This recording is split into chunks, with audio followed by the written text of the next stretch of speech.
Good morning, everyone, and welcome to the Sons of Sequoia podcast, broadcasting live from Wheat Ridge, Colorado, the home of the champions. It is May 26th, 2021, and today we have a very special episode. We will be looking into the sayings of Confucius. We'll be deciding which ones are good and which ones are bad. And we'll be solving all the world's problems today in the next 30 or 40 minutes, so stay tuned. And you'll get a crash course in the teachings of Confucius. How are you this morning, Michael? I'm doing quite fine. This is going to be fun. It's going to be interesting to see how the wisdom of 500 BC applies to the 21st century. Yes. And some things don't change, David. People don't change. How are you this morning, David? I'm doing okay. I was talking about this yesterday with this on the Confucius note that when you're the guy 2,500 years ago, there's a lot of low-hanging fruit philosophically. Don't be a dick to people. It's like, oh, wow, he's the first person ever to say that. Like, that's amazing.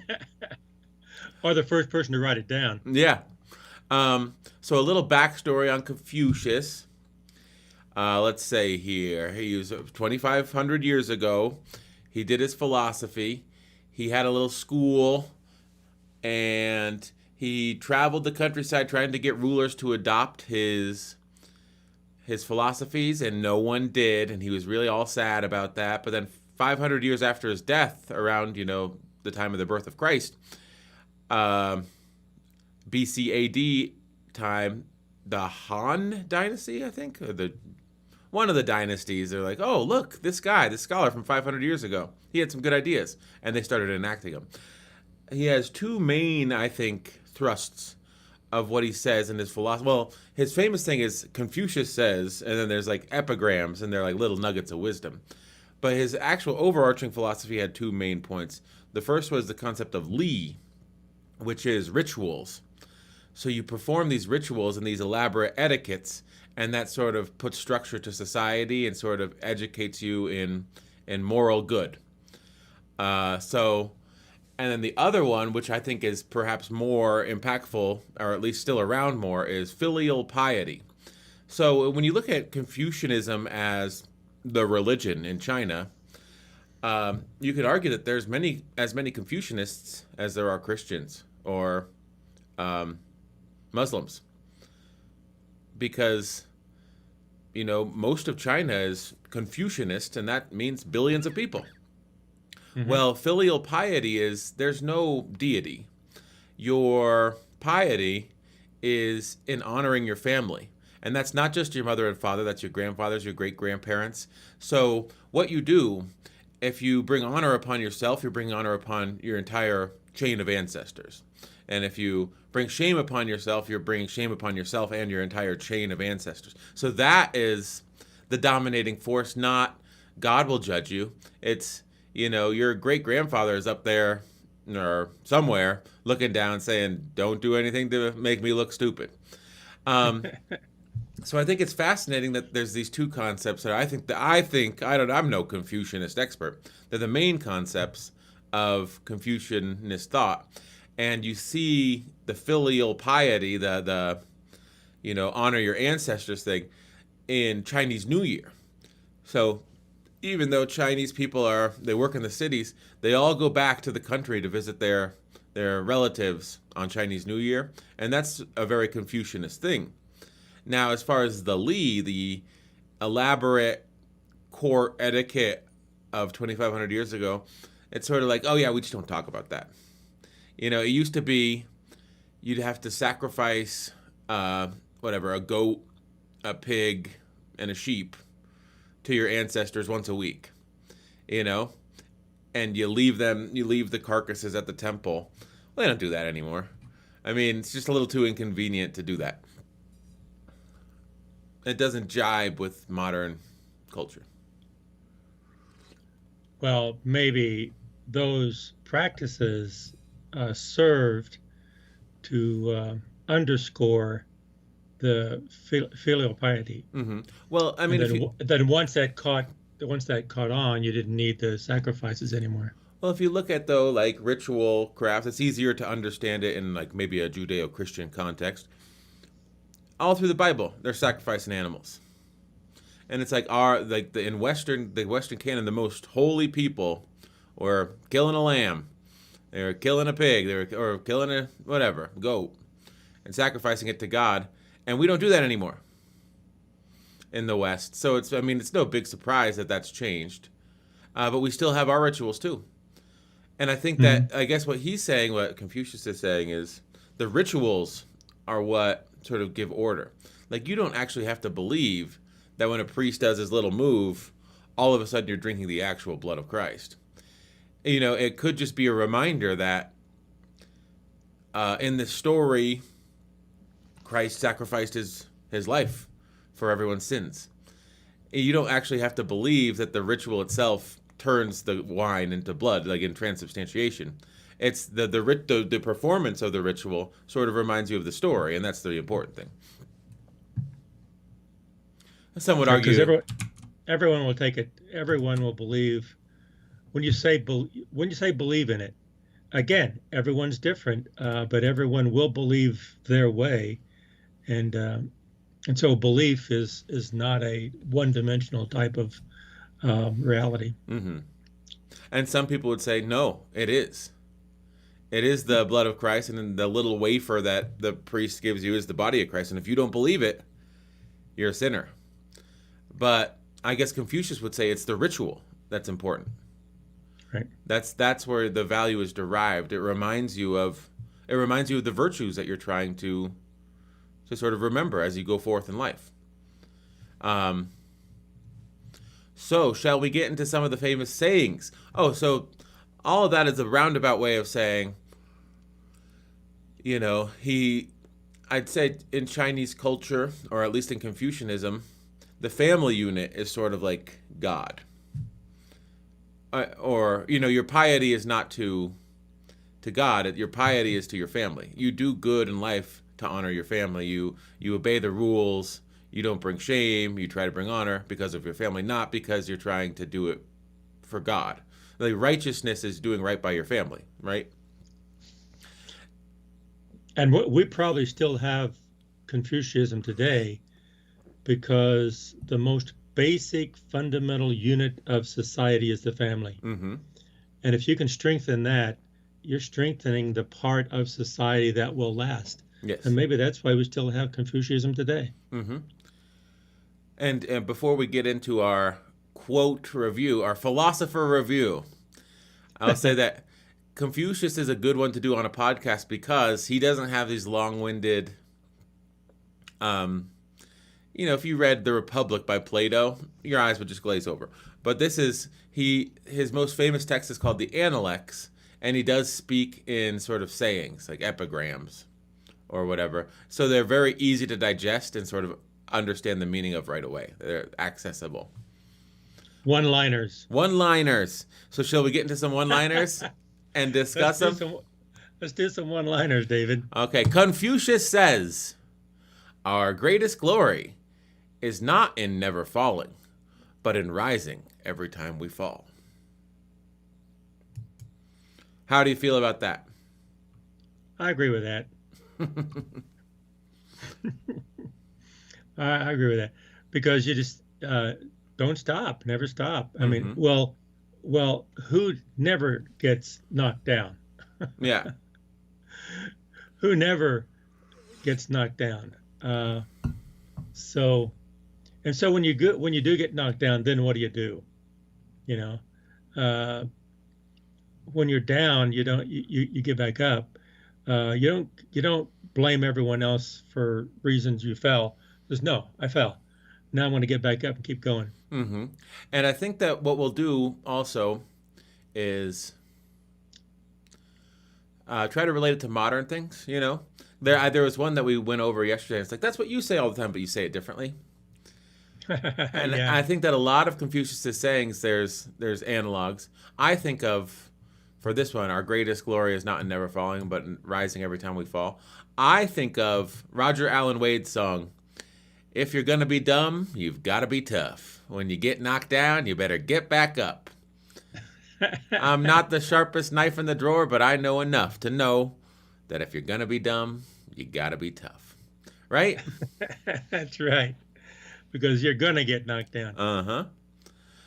Um, Which when you think about it, when I think about it, is this: we teach our children, like, oh, you're okay. He says, well, maybe you did make a mistake. So don't just sit there and say, oh no, I made a mistake. Get back up and try to move forward. mm-hmm. You know, and I think that's why I think sports is so valuable, where you teach children how to compete, teach them how to win, and teach them how to lose, and teach them how to work together, and that's so valuable, Yeah, so definitely. valuable. I've heard some people will say, and some people might get angry at this, listening to this. They'll say, "Oh, I don't want my child to play sports because they might lose, and it will lower their self-esteem." As far as I'm concerned, that does the opposite. Mm-hmm. It doesn't lower their self-esteem. And by not allowing them to lose, it gives them a very false sense of reality.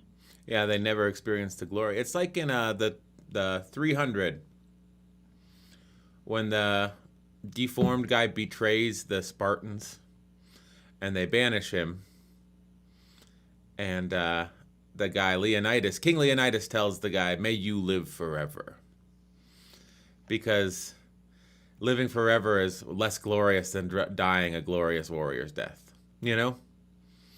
Hmm. Wow. Moving on. This is very similar to the last one. It does not matter how Confucius says. I should have a little effect on my voice. It does not matter how slowly you go, as long as you do not stop. Very similar to the last one, right? Yeah, it's a little different. Slow and steady Wins the wins race. the race. Like Aesop's fable. So I think that when it's low-hanging fruit, you can come by it. You know, Aesop was 500 years later, but I'm sure that Aesop had... Oh, no. Aesop might have been around that time, right? Let's look it up. Where was Aesop? Aesop was in Greece. Yeah, but also people say a lot of his fables were attributed to Aesop. He did have a lot, but a lot of people say a lot of them were attributed to him. He may or may not have written. Between But whether he wrote them, 620 and 564 BCE. So,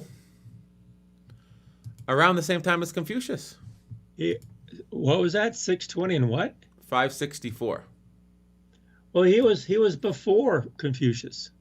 Yeah, I mean, He was around the time of Confucius. around He the came time. before. Yeah. He came before. Interesting. So slow and steady This- wins the race is Aesop. It does not matter how slowly you go as long as you do not stop. So I think also if you look at the difference in the Confucius quote, it's not about winning. It's about persevering. Slow Okay. and steady wins the race applies that if you don't stop, something good will happen to you. Confucius's quote implies that true defeat is in quitting. That's true. So that Yeah. there is a difference to that. Yeah. And it's not so much in the destination as it's the journey. You never stop. Mm-hmm. You never stop. Shall it? That's how I say that too. I say, whatever you do good and never stop. Mm-hmm. And you get knocked down, you get pushed back, but hey, just keep going. Next one. Next.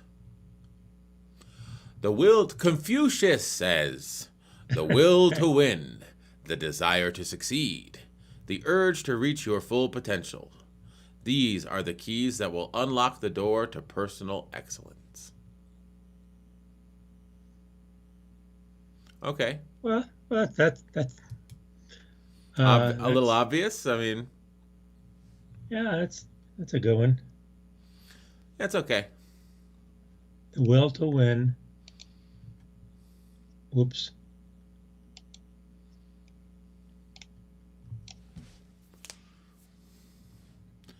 Yeah, I mean that one's you gotta sort of Yeah. you gotta Well, want to do well and be your best self to become more excellent. Yeah, it's obvious. Well, what is it? Well, when I look at that and I try to compare the three conditions with the conclusion or the outcome, and I think, okay, well, what does he mean by personal excellence? Mm-hmm. Yeah, maybe I analyze it too much. Like, well, personal excellence, you're only excellent if you win. I don't think that's what he's saying. I think the will to win and the desire, it's not in winning and succeeding, it's the will and desire and urge Mm-hmm. that creates personal excellence. In other words, the kind of excellence that each person needs, and it's not one thing. It's kind of like the saying, what is to me, what this does not say is second place is the first loser. Mm-hmm. That's not what this is saying. In Because other words, it's not about winning and success, losing, it's about the will to win. right. It's about the will and the desire and the urge to reach as good as you can be. Like, and whether you win or whether you lose, you will never lose that will, that desire, and that urge to just keep getting better. Those are the keys that will unlock your personal excellence.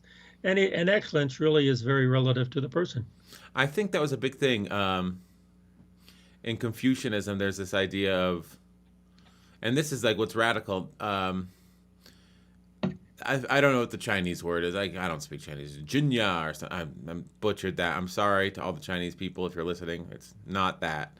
But there's a Chinese word, and it meant before Confucius' time like nobility, like you were born into a noble family. But after his time, it meant extraordinary person, exceptional person, personal excellence. And one of the models of Confucianism was to get jobs in civil service. This is 2,000 years ago. They weren't just handed to the nephews of a lord. There was a rigorous examination. And there was meritocracy in civil service in ancient China. That model spread to, Japan, Vietnam, other places, Korea, where an exceptional man is not exceptional by birth. They're exceptional by deed. They have to prove their worth. I just made a rhyme. And that was a radical departure from what was going on in Europe, 2,000 years ago.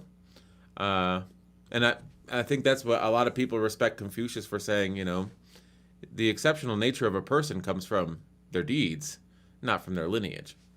Which is fascinating because it's also all about your lineage. Like your God, for lack of a better term in Confucianism, is your ancestors. But your ancestors don't matter in how well or how far you can go today. That's up to you. It's kind of fascinating dichotomy. But the better you do, the more glory or recognition that you give to your ancestors. Mm-hmm. Yeah, it's a little bit of a dichotomy, but it's a way of life. It's a way of living.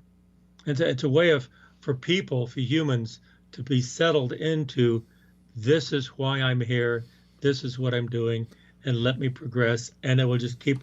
It's sustainable and it's continual. Yeah. Well, it's also like you're not a great person because your ancestors were great. You have to go out in the world and do good things, or else you'll bring shame upon your ancestors. So it's not like you're not born with the right to be great. You have to prove your greatness in the world by yourself. That's kind of cool. Well, so, really part of that is responsibility. You have to do something. Mm-hmm. And the other part is the recognition is not just to you. The recognition goes to someone outside yourself. And I think humans have to feel important, but they also have to feel part of something bigger than themselves. And if they are part of something bigger, but they contribute to that, that gives value and meaning to life. And so maybe the Confucianism, the dichotomy there is necessary Mm-hmm. For value and also connection. And so I'm sure we can come up with some philosophical or psychological or whatever they called words about that stuff. But humans need those two things. They need Yeah. to feel important, but also they need to feel small. Mm-hmm. They need to feel connected to something bigger than themselves. Yes. If you want value in life and all you do is worship yourself, that's really a sad life of disaster. But if you can have a life where you gain joy in contributing to something outside yourself, then you'll have a lifetime of endeavor and lifetime of success, because you'll never stop, Mm-hmm. as Confucius says. I think this one, we said he's going to say some stuff from 25 years, from 75 generations ago, that ring true today. This one's true. I like this one. This one's good. Confucius says, "He who learns but does not think is lost. He who thinks but does not learn is in great danger." Okay. I really like that. That one's good. I think that not only is he who thinks but does not learn in great danger, they're putting other people in danger. That's right. That's right. That's right. You know, uh, he who thinks but does not learn is in great danger. You put other people in danger. You go off half cocked. Mm-hmm. As we would say back home, you go off half cocked. No. Wait a minute. Do your homework before you start throwing ideas around and doing things. Yeah. I mean, I could think of become informed. the QAnon congresswoman saying that making people wear a mask is exactly like when they made the Jews wear the Star of David. And it's like, oh my God, did you really just say that? Oh my goodness. And it's like, no, you're wrong. I'm sorry, lady, but you're wrong. But I think she was thinking without really having the baseline of knowledge. Mm-hmm. She was thinking without learning. Yeah. Today, a lot of people make mistakes about that. They think they know what the story was, but they don't. Mm-hmm. They don't. They need to be a student of history, but also history is not facts. History is about people and how people lived and what they did and what happened in the world. But the first part of it, he who learns but does not think, which to me, that is a very simple way to say that you can learn things without really thinking. Mm-hmm. And the way I like to say that, because I see people all the time, they're educated, but they say some really dumb things, even though they're educated. Mm-hmm. So I'm saying, oh my goodness, wait a minute, think about this, and they can't think beyond whatever they memorized in the book. Yeah. So maybe they're educated and they've learned things, but they don't think. And basically, I would say they're educated beyond their intelligence, because they can't think about what they just learned. All they can do is recite. Reciting memorized words in a book is not the same thing as intelligence to me. Yeah. It's like Bob Dylan said, most writers aren't even writers. Most writers are just stenographers. Who said that? Bob Dylan.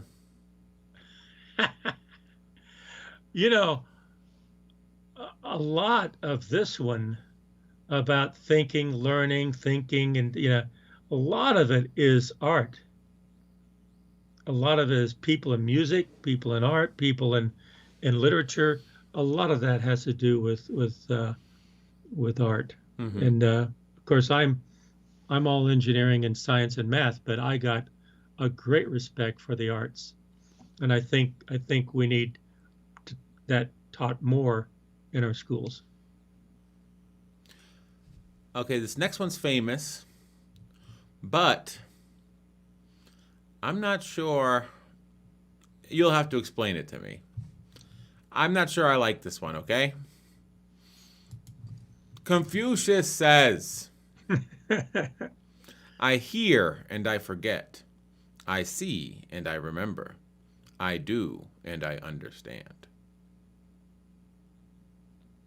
Yeah, I've heard that in different ways of doing it, and when you hear something, uh, well, it is a tiered.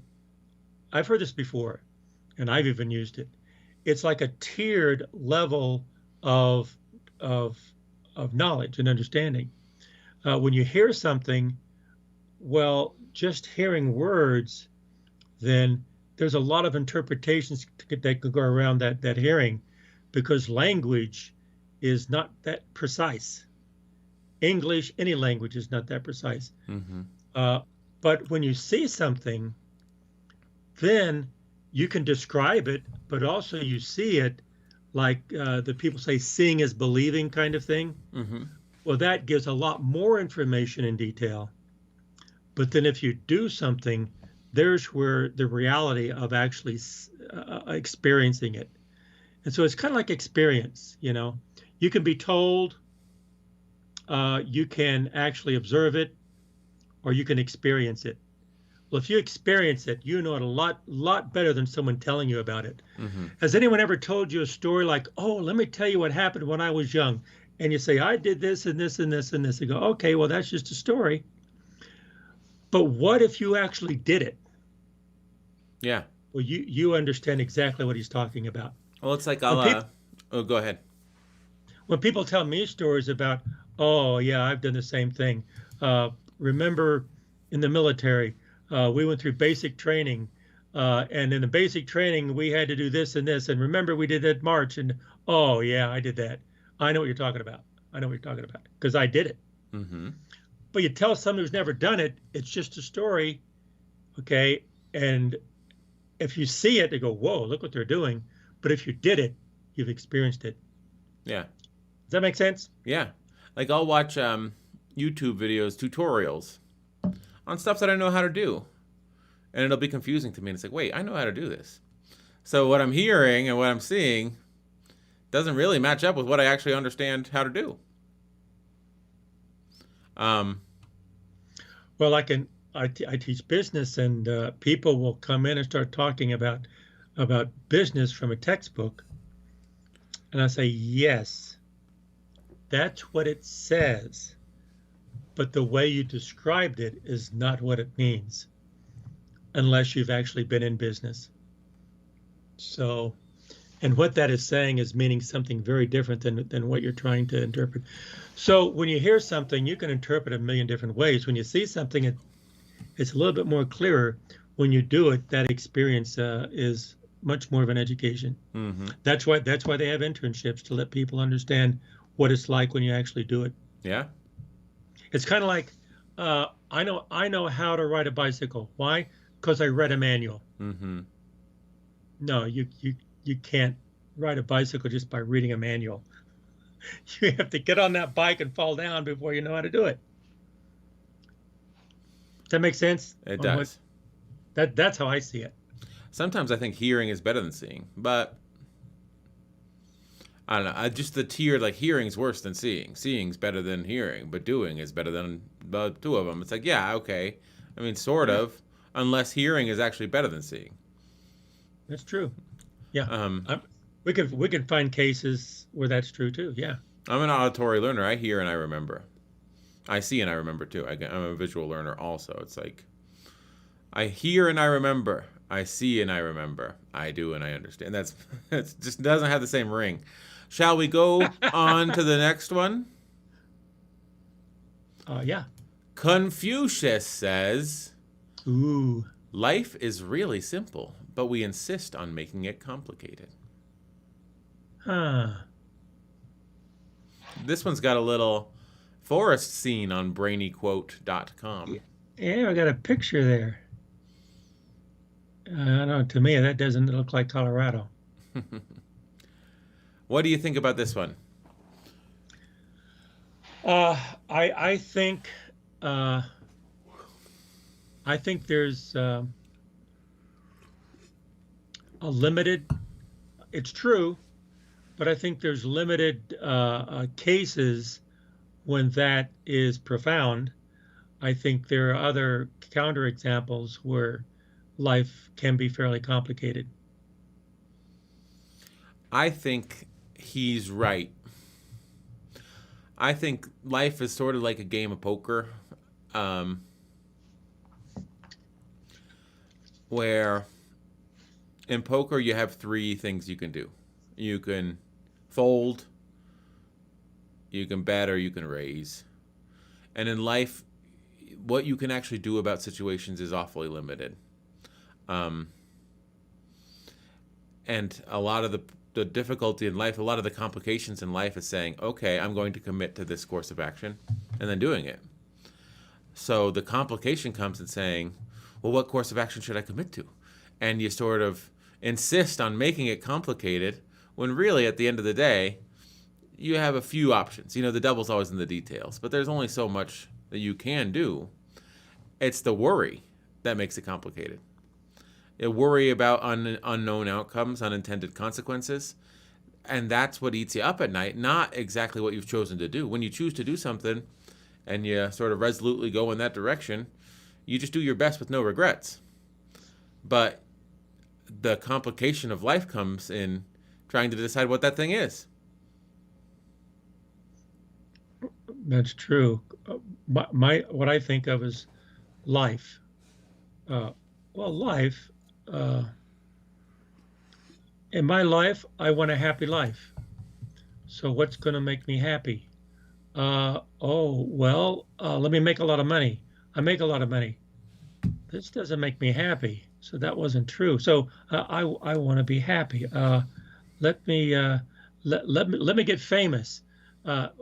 Fame, that doesn't make me happy. Oh, this is kind of complicated. Yeah. How can I be happy? And so maybe what Confucius is saying is like, you're making it complicated. Mm-hmm. Life is simple. Just sit back and just enjoy the blessings that you have around you. But sometimes that's hard to do. And sometimes people make things more complicated than it should be. So how can you be happy in your life? What is the answer? Mm-hmm. What is the simple answer of a happy life? That's a good question. Just chill out and be chill. Well, that's a different answer for different people. That's why there's no one answer. Mm-hmm. Okay, this one's good for you. This is the project managers. The project managers quote, Confucius says, when it is obvious that the goals cannot be reached, don't adjust the goals. Adjust the action steps. Uh-huh. So who said, there's another saying, who said you can't solve a problem? I think it was Einstein. You can't solve a problem by doing it by doing the process over and over again that created the problem. Does that ring a bell, David? No, but I'm sure someone has said that. No, I think it was Einstein talking about if you're trying to solve something and it was a problem. A lot of times people say, well, let's do this. I said, wait a minute, that's how we made the problem in the first place. Mm-hmm. And people will do that quite a bit. In other words, no, wait a minute. Don't keep doing it if it causes a problem. That's what Confucius is saying here, is that no, this is not working. So if it doesn't work, stop doing it. Mm-hmm. Do something different. Yeah, like I want to stand. The goal is that I stand 7 feet tall. So every morning I wake up and I stretch for an hour, 2 hours, 3 hours. After a week, I'm less than a quarter of an inch taller. I'm never going to make it to 7 feet. So I don't adjust the goals. I adjust the action steps. I go out and I buy a pair of stilts. All of a sudden I'm standing 7 feet tall and I've achieved my goal. Uh-huh. Okay, this one, let's move on. I mean, that one's, there's some goals that you just can't reach, though. You know? Some goals aren't Well, realistic. that's true. That's true. But I think what Confucius is saying here, again, what I've experienced is like people will want to achieve something, they try it and it doesn't work, and they say, "Let's try it again." It doesn't work. Let's try it again. It doesn't work, and they will keep throwing good money after bad, Mm-hmm. and they keep losing. Says, "Wait a minute, maybe you should stop trying what doesn't work. Yeah. You still want to achieve that? Try something different." You know, It's like I had a and friend, people. he spent like $100,000 on his car. And it's like, dude, you could have bought two new cars, like brand new cars. But I mean, he's like, oh, well, it's just 5 grand. Oh, it's just 11 grand. Oh, it's just a new engine. Oh, it's just a new transmission. And before you knew it, you know, if his goal should have been, I want a car that works. Well, sometimes it's don't repair your current car, buy a new one. Buy one that works. Yeah, buy one that works. Then you'll have one that works. That's Don't try to fix one that doesn't work. but don't That would adjust never the will work. goal. The goal is you want a car that works. So, I mean, the action step is obviously pay your mechanic another 10 grand to put in another engine. And it's like, no, maybe the action step should be buy a new car. A lot cheaper too. So, there's truth, there's some wisdom in that one. I don't know if it's true in every. That's the thing about some of these that I hear, or life is simple but we make it complicated. I hear and I forget, I see there's some wisdom to them, but I don't think that they're like universally durable. Yeah, that's a very good point, David. I think on each one of these, you can have a counterexample where it's not true. Oh, yes. But I think when you have an example when it is true, it is valuable to understand why you're doing what you're doing. Yes. It's valuable for life. It's valuable to live and to move forward. Yeah, just because you can find an example of where this doesn't ring true doesn't mean that in the times where it does ring true, it won't be extremely useful to remember that. There you go. Exactly. Like when your mechanic presents you with another $8,000 bill, and you say, "Wow, this is the third $8,000 bill this month. Maybe I should buy a new car." No, when you have an $8,000 bill after you put $50,000 into a $10,000 car. Yeah. Don't adjust the goals. You still want a car that works. You just have to adjust the action steps. Get there by a Right. different means. So now there's an example where it applies, right? Yep. Okay, moving on. Confucius says everything has beauty, but not everyone sees it. I mean, I don't want to get too crass, but like if you were like, I had diarrhea this morning, did that have beauty? Like, I feel better afterward. it's true. It's It's not in me, it's out of me. And man, do I feel good now. it'll go into, I mean, it's the circle of life, right? Well, again, there's an example where that's not true, and there's an example where it is true. Yeah, I mean, also there's something beautiful about just like, yeah, you got rid of it. Also, it's you broke down organic material and it decomposed, and it'll be fertilizer for plants to grow. Those plants may be used to feed animals, you know. I mean, it's kind of beautiful that the organic world works that way. So yeah, like you could take the most crass thing you could think of, but even that still has beauty. Well, I think what Confucius to me, who knows what he meant by these things. Yeah. He says them from his perspective, but then I think everyone needs to take these sayings and then modify them to their perspective.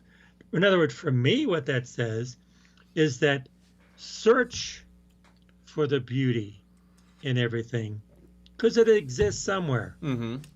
The Western analog would be beauty is in the eye of the beholder. Yeah. Yeah, search for it. Search for it. Because it is easy. It's much easier to see the negative in things than seeing the positive. It's easier to tear down something than it is to promote and build up. Mm-hmm. It's much harder. It's easier to tear down that sandcastle than it is to build a sandcastle. But the sandcastle is very beautiful. So sometimes it's harder to build things that are beautiful. It's easier to tear them down. So, Are you reading ahead? no, is he saying that That's somewhere? the next one. Are you Oh, ready? okay, I'm ready. Confucius says, "It is easy to hate, and it is difficult to love. This is how the whole scheme of things works. All good things are difficult to achieve, and bad things are very easy to get."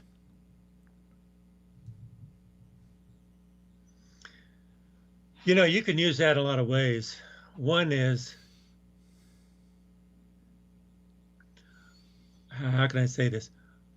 Are bad people cop outs because they're not strong enough to be good? Mm-hmm. In other words, if you're tough, if you're really tough, if you're strong, if you're good, okay, well then you should be out there loving, creating positive things. If you're a real man or a real woman, then you should be able to love. Yeah, I think it's interesting to me. I mean, love and hate, but it's also, I mean, there's like romantic love or whatever, but it's also, I make music on the internet, and I'll put stuff out there, and if I get words of encouragement, it's often from people that are making stuff and putting it on the internet too. And if you ever get a hateful comment that is trying to tear you down, and you take a look at that person's profile, almost 100% of the time, I would say 99.9, but maybe 100% of the time, the person's never put anything out there in their life. So it's like they take glee in sort of saying, "Oh, this sucks," but they don't have the courage to do it. And that's what they're angry about. They're not angry about what you've done. They're angry about their inability to do what you've done. Like our podcast, the last podcast we had about the dancers. Mm-hmm. What was the name of it? What was the name of it? Walk, run, cha-cha. You look at that, and to me, it was beautiful because they were dancing. They weren't the best dancers in the world. Baryshnikov was better. You say, "Oh, there's better dancers than that." That's not the point. They were beautiful because they were doing something that was theirs. In other words, I think you really should find the beauty in things because that's the higher ground, Mm-hmm. and that lasts much longer than tearing things down and being negative. Yeah, I like that one. That one's He good. probably has. That's a really good. He probably has another saying about that too. Yeah. Shall we continue? Yeah, let's see. Let's listen to another one. Confucius says to know what you know and what you do not know. That is true knowledge. I say that all the time in my classes. I say, look, it's important to know what you know, Mm-hmm. but it's more important to know what you don't know. Because if you don't know what you don't know, you're going to think you know it, but you don't know it. And that's going to get you in trouble. Mm-hmm. Is that what he's saying? Basically, yeah. There's an Onion article, "Can do, take charge guy ruins everything." It's like that. If you're a can do, take charge type of person, but you don't know what the hell you're doing, you're going to ruin everything. I think it's just as important, sometimes more important, to know what you do not know than to know what you know. Because if you know what you don't know, then you do know what you do know. Mm-hmm. And then you're going to only do what you know. You're not going to do, in other words, if you do what you know, there's no problem. But if you do what you don't know, that's a problem. And if you don't know what you don't know, you're going to try to do it. Mm-hmm. So I think we can add to this. Yep. I wouldn't say true knowledge. It's a form of knowledge. Yeah, it's not. I mean, true knowledge just makes it sound better. I'm sure the Chinese translation's a little different. I'm sure all these they're a little different. That's Moving true. on. That's true, David. Confucius says, only the wisest and stupidest of men never change. Wow. So it's like a normal distribution. If you're in the middle, which you probably are, you should constantly be seeking to better yourself. Well, I don't know about this one. I like this one. I don't know about this one. Only the wisest and stupidest of men never change. But then why will they never change? Maybe because they're not that wise. They think they are. And they're not that stupid. Everyone else thinks they are. Mm-hmm. In other words, someone who's wiser than you, then they will always be wiser than you. Someone stupider than you, they'll always be stupider than you. Yeah, it depends on I don't know what he means by that. Yeah. I just think it's like I'm not too sure about that. either you're enlightened or you're in the dark. And if you're enlightened, you don't want to change because you're living in enlightenment. If you're in the dark, you don't want to change because you're living in the dark. But if you know that there's like life is just all gray areas, you should desire to try to figure it out, and therefore you're constantly changing your ideas, your opinions, your behaviors to try to sort of optimize your life. Yeah, but he has the superlatives: wisest, stupidest. Yes. So what he's saying is 99.9% of the population, which is you, which is him, which is everyone, is not wise enough not to change. He's basically saying you should seek to become better all the time. Because you're not the wisest and you're not the stupidest. You're in the middle, like everyone else in this world is in the middle. There's only one wisest. There's only one stupidest. We should always seek to get better. I get it. See, I missed that. I was too literal. I wasn't to the implications of that. Mm-hmm. I think you're right, David. I see that. Yeah, I believe you. I see what you're saying. That if you think you're the wisest, you don't want to do that. Yeah. If you think you're the stupidest, you don't want to do that. You should always change. Uh-huh. Because you're neither one of those. And there's like, if you're wise, there's no way of knowing if you're the wisest. So you should seek to become more wise. Yeah. And if you're stupid, there's no way of knowing you're the stupidest. So you should seek to become more wise.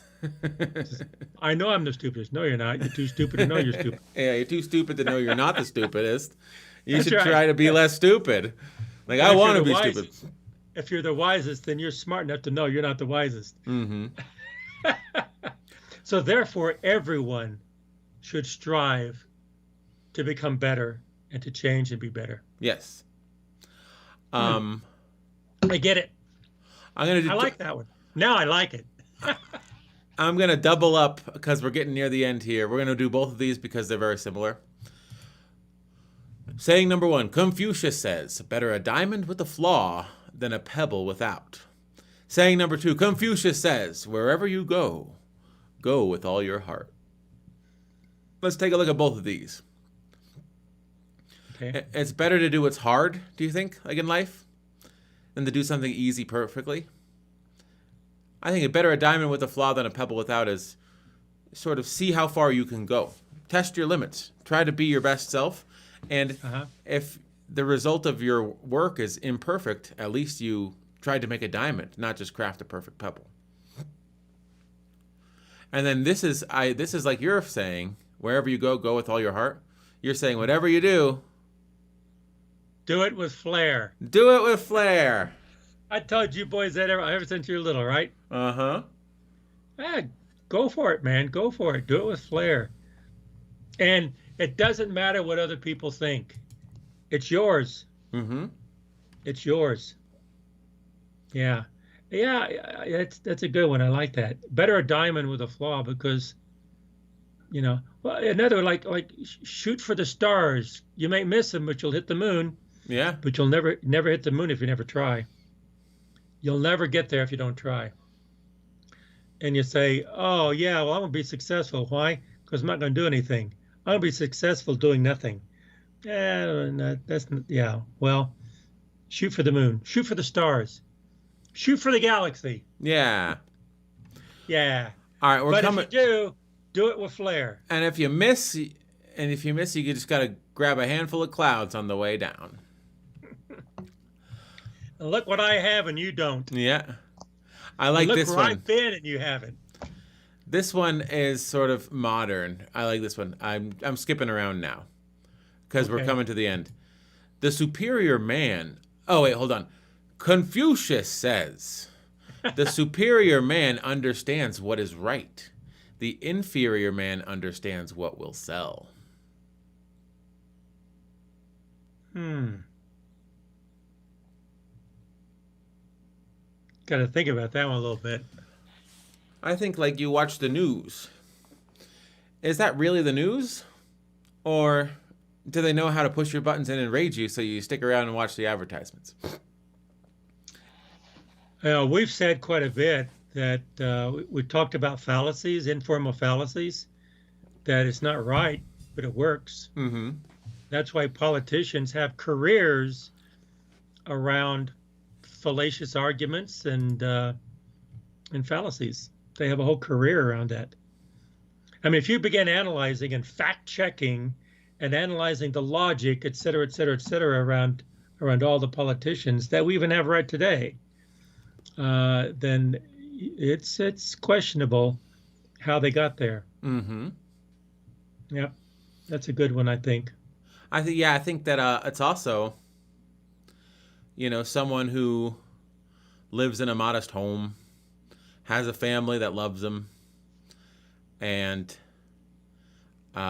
lives a life of virtue, works hard, is a pillar in his community, might run into a guy who's lives in a high-rise apartment downtown. He's on his fourth wife. He's had 4 heart attacks, but he drives a Mercedes Benz. And he says, I'm doing so much better in life than you are. And the humble man might say, I don't know. I mean, stuff like that is possible, right? Decades ago, there was a survey about retired CEOs, chief executive officers of major corporations. And one question was, what's your biggest regret in your career? And they said, my biggest regret is time I did not spend with my family. So were they successful? Yeah, in one vein. Mm-hmm. But what was the right thing to do? Yeah. And they look back and says, I really regret not doing this over here because that was the right thing to do. I think someone who just full sends the amount of money is that you have or that you make is a determination of your worth. They don't hold themselves to a very high standard.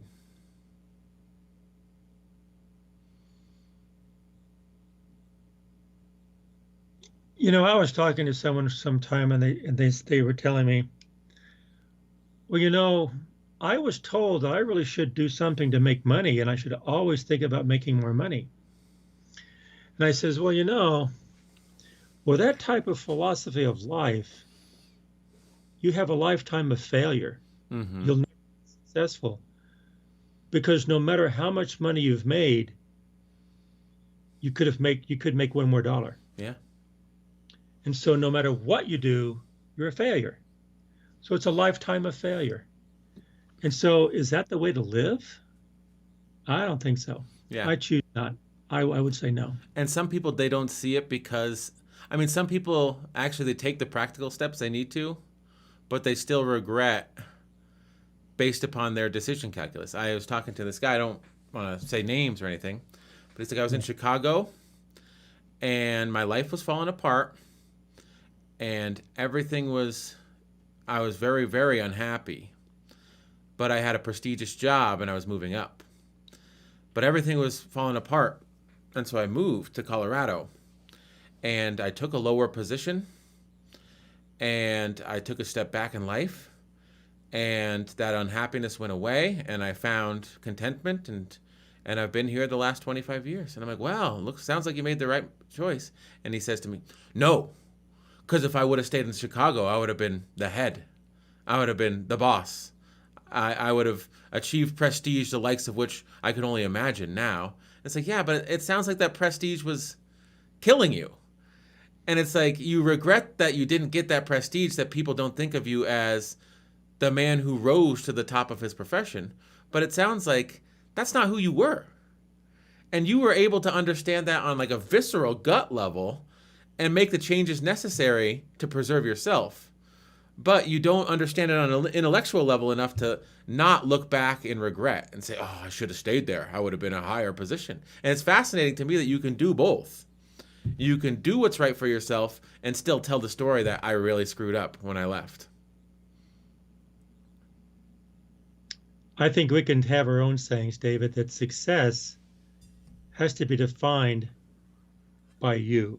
Mm-hmm. No one can define success for you. And be careful how you define success. Define success relative to who you are and what's valuable to you. Yes. Well, and if you can understand what's right, that's a superior person. Yes, because wait, what is the superior man understands what is right. The inferior man understands what will sell. But that story is also a good example of life is simple, but we insist on making it complicated. That's right. It's like, this was killing me. My life was falling apart. I did something to fix it, but I'm going to look back and regret for the rest of my days on what I did to fix it because there was a trade-off. The grass is always greener. Uh-huh. Yeah. So, again, don't look for success and enjoyment outside yourself. Look for it inside yourself. I mean, I would say 90% of people have everything they need to be happy as long as they enjoy what they have. Mm-hmm. Learn to enjoy what they have to the point where they have a happy life. Yeah, I always think it's funny, like when you talk, oh, if I won the Powerball, I would do this, and then you say something that you're perfectly capable of doing. That's true. If I won the Powerball, I'd eat pizza every Tuesday. It's like, you can eat pizza every Tuesday now. You don't need to have $100 million to do that. We do that anyway. Yeah. And it's a good litmus test to say, wait, you don't, like, you're sort of thinking, like, if I was unencumbered, I would do this. And it's like, but maybe you are, like, maybe life is simple. You just insist on making it complicated. You can do a lot of the things that you want to do without a financial windfall. You can live the life you want without unlimited money. So therefore, the $1 or $2 it takes to buy that ticket to win the Powerball or the Mega Millions or the Lotto, that $500 million, that $1 or $2 has, to me, has pretty much nothing to do with winning the money. Has everything to do with, if I had this money, what would I do? I can do that today. Mm-hmm. That's the lesson that you learn. That's the lesson, and it's like $1 or $2 to bring me back to reality. Like, I'm not going to win this, but if I did, I would do this. I can do that today. You know, I would drive a car that was, no, wait a minute. I have a car that actually works. Mm-hmm. And why would you want a car? To drive and enjoy, and I can do that today. So I get my car and drive around and enjoy the beautiful weather here in Colorado. I used to have a cool car, and now I have a very simple car. And it's like, well, I don't look as cool. And it's like, well, I don't see how I look when I'm driving. My simple car never breaks down. My cool car was in the shop all the time. Shall we finish this episode with one last Confucius quote? Okay, I'm ready. Okay, so I think this sort of, I don't know, might go back on some of the stuff he said earlier, but we'll take a look at it. Confucius says, by 3 methods we may learn wisdom. First, by reflection, which is noblest. Second, by imitation, which is easiest. And third, by experience, which is bitterest. Oh, I like that. That's a good one to end on. What do you think? What are your initial impressions of that? Let me pull it up here. Wow, how far down did you go? Oh, there it is. I get it. That, you know, it's like the I'm trying to think of a good analogy. I get it, and I agree with it. Is that there's another saying in the Bible that says, "The wise man is he who seeks counsel." Okay, and in other words, if someone says, "Now wait a minute, be careful, because this is something that can happen," and you stop and you think about it and you go, "Wait a minute, let me reflect and say, is this something I want to do?" If you think about it, and if you're wise, you say, "Okay, I think I'm not going to do something that's going to hurt me or be bad." Or you can say, "Wait a minute, I thought this was good, but look what happened over there." Like when I was working, I saw a lot of things go down and go, "Whoa, that person did that, and look what happened to them. I'm not doing that." Some people don't learn by watching others fail or others do things that I don't want to be that person. But the worst is actually doing it and happening to you. It's the bitterest, but sometimes it's the best education, because you're never going to do it again because you got hurt the most. It's true. You understand the real consequences, not just the theoretical consequences. It's sort of like, So the wise man is who can reflect and identify negative consequences. The second is can see other people doing it and, oh, I'm going to learn from them. And the third, it's the bitterest. It doesn't mean it's the worst, but it's the bitterest. It'd be nice if you can avoid it. well, like I was saying, how does this compare to I hear and I forget, I see and I remember, I do and I understand? And it's like maybe you really only truly understand if you learn by experience.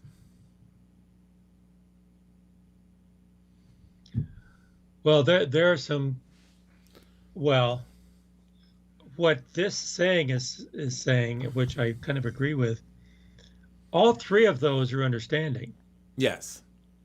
It's not saying one is better than the other. It's saying one is noble, one is easy, and one is bitter.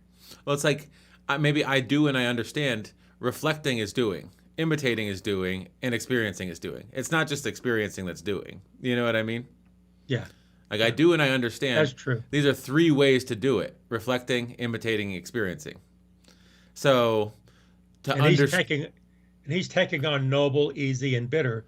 He's tacking on some kind of a description on how you understand. yes, He's kind of like have a taxonomy of understanding. you're not learn just as much as you can by reflection. yes, And what you don't learn by reflection, then learn as much as you can by imitation and looking at other people and learning from other people and standing on the shoulders of giants that went before you. And beyond that, get out there and do something and see what happens. yeah. There's one that we didn't cover because I think this will be the last one. But I think Okay. that's a good one to end on. Like you said, try to learn as much as you can from reflection. If you can't, try to imitate the people you admire. And failing that, you got to go and acquire wisdom through bitter experience. That's right. And don't slack off of the experience. Don't be afraid to try something because you will fail, because that failure is bitter, but it's a very good educator. And you learn wisdom. You learn wisdom. It's still wisdom, whether you fail or not. Sometimes the best wisdom is failure, because you'll know what not to do. Again, sometimes it's more important to know what not to do and what you shouldn't do and what you don't know now that you know. Yeah.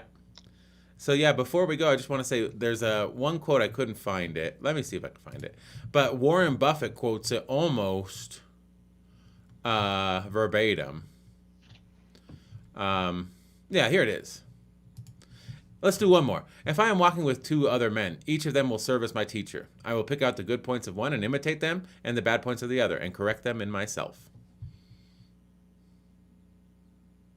I like that one. My dad would say that.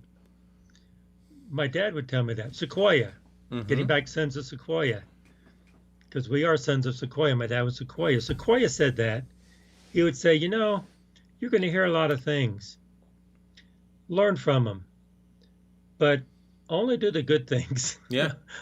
And learn from people. You'll see a lot of things out there. Learn from the good people and don't do the bad ones. Well, you see, My dad would tell me that all the time. it's also like you see someone doing something good that you admire, and you say, "Oh, I want to imitate that behavior because that's something I don't do. That's good." But then you see someone doing something bad, you don't say, "Oh, I'm gonna say this is a terrible person," or you say, "What are those bad things that I see in these people? Do I do myself?" Because I'm sure there are some, and I think that's one problem people have is just realizing that if someone's doing something that annoys you, sort of saying like, "Oh man, that person's so annoying," but it's like, do I do that too? And in the places where I do that, can I correct that behavior? Yeah. I think you can look at movies too. A lot of movies, you'll have situation comedies or situation dramas, or movies, and they will tell stories, and someone is successful, someone else is a failure. Says, wait a minute, there are elements of this person that failed. I do that. Maybe I shouldn't be doing that. And there are elements of the success. Oh, I do that. And so again, learn from people. Yes. Well, I think that we've covered the canon of Eastern thought in this last hour. Now you know everything you ever need to know about Confucius. I don't think so. Because there's a lot more sayings, David. Yes, there are. Wow, there's a lot of them. Well, he talked a lot, didn't he? Yeah, I think that he lived pretty late in life, 70s or something. I don't know. Who knows? Maybe he never even existed. It was long ago. I think it's so long ago, kind of like Aesop. A lot of times it's a Confucius type saying. Mm-hmm. Like he could have said it. But well, yeah, that's something Confucius would say. Yes. And they would tack his name onto it, then people would listen to it, which I think is perfectly fine because that's probably something he would say. He would agree with. I would agree with it, Anyway, whether he said it or whether he didn't say it, sometimes these sayings are valuable for us to think about. Yes, I think this was a good episode just because it sort of puts your brain in a think about what he's saying, and it's also like, oh yeah, that sort of makes sense. And by sort of just going through the motions of trying to understand what he's saying, you can sort of pull little nuggets of wisdom out of it. Well, David, we've had two philosophers now. The first one is Yogi Berra. Mm-hmm. And now it's Confucius. We should do this again. I like this, yes. Choose someone else. We have more. Well, we could. We have more Yogi Berra quotes. We have more Confucius quotes. I think this is a very good thing to do because I think people that listen to this, whether they listen to one of these, two of these, or all of them, it's valuable. It's helpful. Mm-hmm. It's something that's positive. So let's wrap this episode up. I'll play the outro music starting right now. Good. Do you have anything you'd like to say? Yeah, a couple of things. One is that's good music, David. Thanks. You wrote that? I That's did. really good. I love that music. The second thing is in this podcast, keep on talking. Listen more than you talk and try to understand what the other person is saying. Goodbye, everyone. We'll catch you next time. Goodbye.